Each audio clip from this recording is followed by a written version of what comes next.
Hello everyone, Mousumi kitchen and লাইফস্টাইলে তোমাদেরকে অনেক স্বাগত। আমি মৌসুমি আবার চলে এসেছি একটা নতুন রেসিপি শেয়ার করতে। আজ শেয়ার করব ডাল বড়ি দিয়ে নিরামিষ তরকারি। তো সেটার জন্য আমাদের কি কি লাগছে আমরা দেখে নেব। তো এখানে সব রকমের সবজি অ্যাড করে নিয়েছিলাম।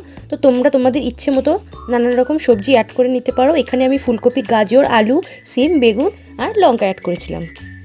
আমি বাজার থেকে ডাল বড়ি কিনে নিয়ে এসেছিলাম।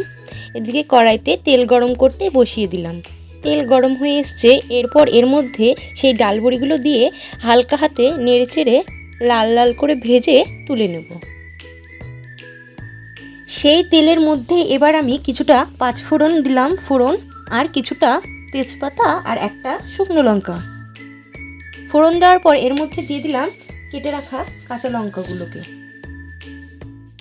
এরপর সব রকমের সবজিগুলো এর মধ্যে অ্যাড করে দিলাম, দিয়ে হালকা হাতে একটু নেড়ে চেড়ে নিচ্ছিলাম। এবার এর মধ্যে অ্যাড করে দেবো 1 চা চামচ নুন আর 1 চা চামচ হলুদ গুঁড়ো।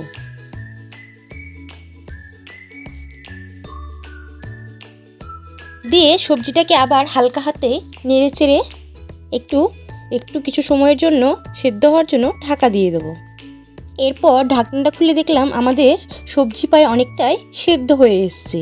তো আমি এবার সেটাকে হালকা হাতে কিছুটা নেড়ে চেড়ে নিলাম। তো তারপর আমি এর মধ্যে কিছুটা পরিমাণ জল অ্যাড করে দিলাম, আবার এটাকে একটু ঢেকে দিলাম।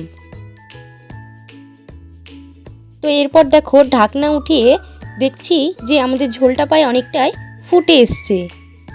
তার মধ্যে আমি কিছুটা ধনেপাতা কুচি ছিটিয়ে দিয়েছিলাম, কিন্তু আমার ভিডিও ক্লিপটা নিতে মিস হয়ে গেছে। তো তোমাদেরও যদি ধনেপাতা ভালো লাগে তাহলে অবশ্যই দিয়ে পরিবেশন করতে পারো। তো এরপর নামিয়ে নিলাম।